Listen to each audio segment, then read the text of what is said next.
ակցիայի միջոցով նամակ ունենք հանձնելու Անացնում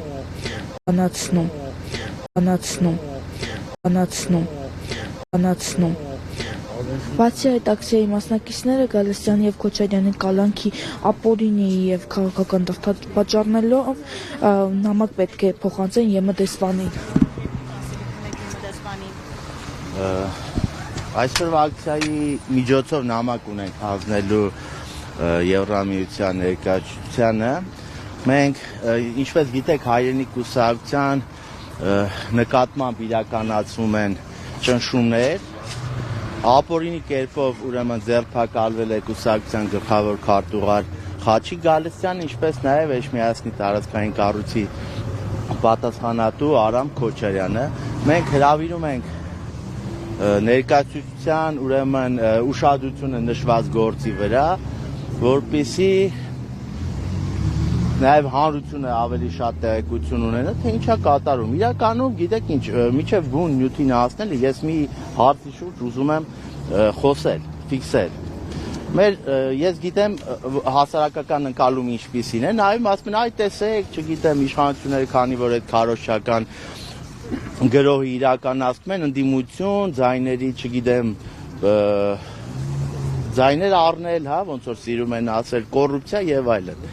Ես ուզում եմ հիմա դիմել մեր հանրությանը, քանի որ շատ լավ առիթ ունենք։ Սիրելի ժողովուրդ, այսօրվա Հայաստանում Նիկոլ Փաշինյանի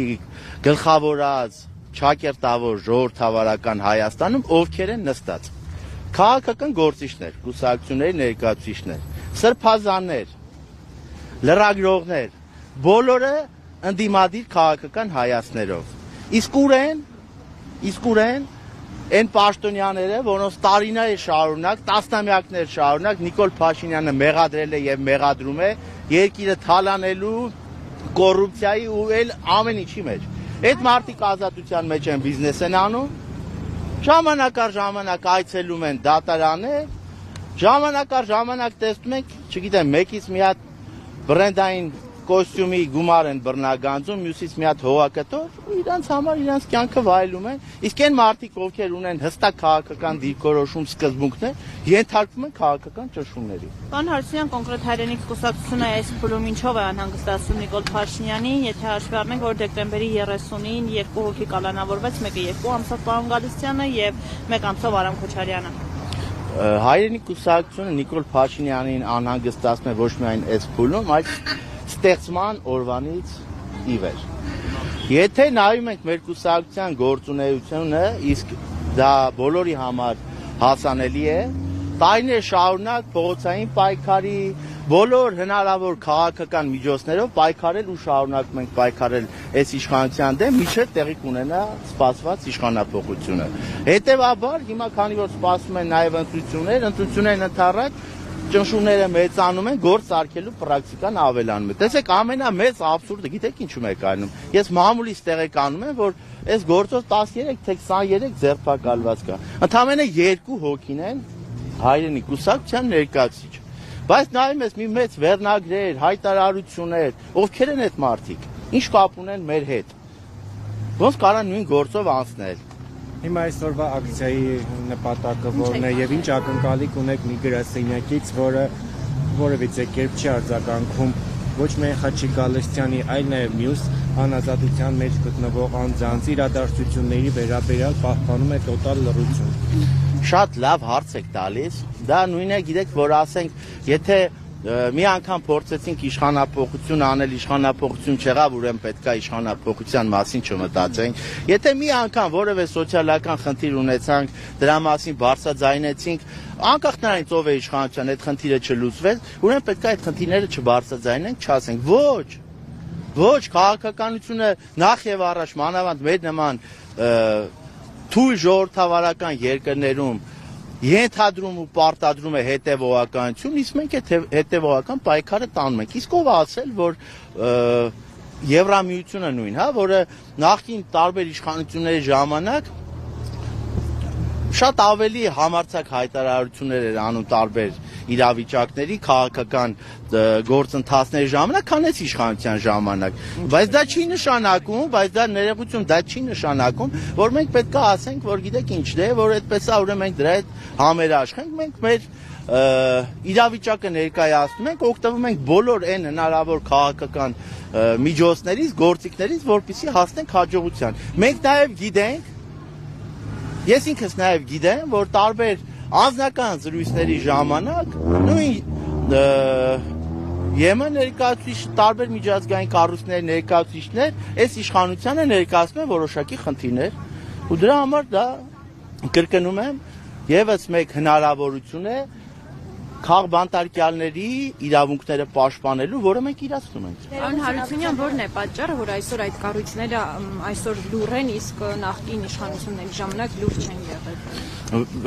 Շատ բարձ պատճառ կա իրականում, բոլորի համար տեսանելի։ Ունենք իշխանություն, որը տարբեր միջազգային կենտրոնների հաջողանալու համար Հայաստանի հաշվին գնում է զիջումների։ Հետևաբար, գիտեք ինչ, ես հեռու եմ այն մտքից, որ ասում ենք, այ տեսեք, երբ որ ասում ենք ժողովրդավարություն, բացարձակ ժողովրդավարություն է, որևէ երկրում, որևէ միջազգային կառույց, առաջնորդում է բացարձակ ժողովրդավարական կանոններով։ Իհարկե կան երկակի ստանդարտներ, բայց նաև կա սեփական դեմքը փրկելու խնդիր, իսկ այս դեպքում, քանի որ Եվրոպան համարում է ժողովրդավարության այսպես կենտրոնը, համաշխարհային կենտրոնը, իրենք իրենց դեմքը փրկելու խնդիր ունեն, հետևաբար պետք է քայլեր իրականացնել, որպեսզի իրենց դեմքը փրկեն։ Ժողովրդավարության բաստիոնը Հայաստանն էր միայն այս իշխանության հռչակումների մակարդակում, իսկ փաստը այն է, կրկնում եմ, ես խոսում եմ միայն փաստի մասին, որպեսզի այ չասեն, ասում են, վերում եմ հիմնավորում, ովքեր են այսօր Հայաստանում, ուրեմն փակի տակ, բանտարկված, քաղաքական ընդդիմադիր Հայաստան ունեցող մարդիկ։ Ուր են այն տարբեր պաշտոնյաները, որոնք ինչպես Նիկոլ Փաշինյանն ու իր ուրեմն քաղաքացիական պայմանագիրներ պնդում, երկիրը թալանել են, միլիարդատեր են, չգիտեմ, սպանել են, գողացել են։ Ուր են։ Այդ մարդիկ շարունակում են բիզնես անել, հանգիստ ապրել, իսկ մեր նման մարդիկ, գիտեք ինչ, Խաչիկ Գալստյանը, պրոֆեսոր Խաչիկ Գալստյանը, դասախոս։ Կրթում է երիտասարդների, չէ՞։ Այս իշխանության այ նման մարդիկ խանգարում են։ Պետք չի ունենալ նման մարդիկ։ Հակառակը պետք է լինեն մարդիկ, ովքեր միայն միացնեն հանրային հեռուստաընկերությունը, նայեն Հայաստան, ասեն, էս ինչ լավ է, կյանքը ուրախ, ամեն ինչ լավ է։ Տեսեք, երբ դուք չեք։ Ես արդեն նշեցի, որ մենք օգտվում ենք այն հնարավորությունից, որը կա, քաղաքական հնարավորություն է, ու ակնկալում ենք Եվրամիության կողմից որոշակի քայլեր։ Տեսեք, Եվրամիությունը սովորաբար սենց է պատասխանում։ Ասում է, որ քանի որ ընթանում է նախաձեռնություն, չեն կարող չամատել։ Դուք ինչ կարող եք առաջարկել։ Նրանց ինչ է, դեպի ուր է փոխվում։ Այդ մարդիկ ասում են, մենք դեռևս ոչինչ չենք կարող։ Տեսեք, նույն նախաքննություն կլինի, ես հասկանում եմ, օրենքով որոշակի նաև սահմանափակումներ կա, թե չէ, մեր փաստաբանները վստահ եմ շատ մանրամասներ կներկայացնեն հանրությանը, որպեսզի մարդիկ տեսնեն, թե այս գործը ոնց որ ընդունված է, ինչպիսի ջուր է,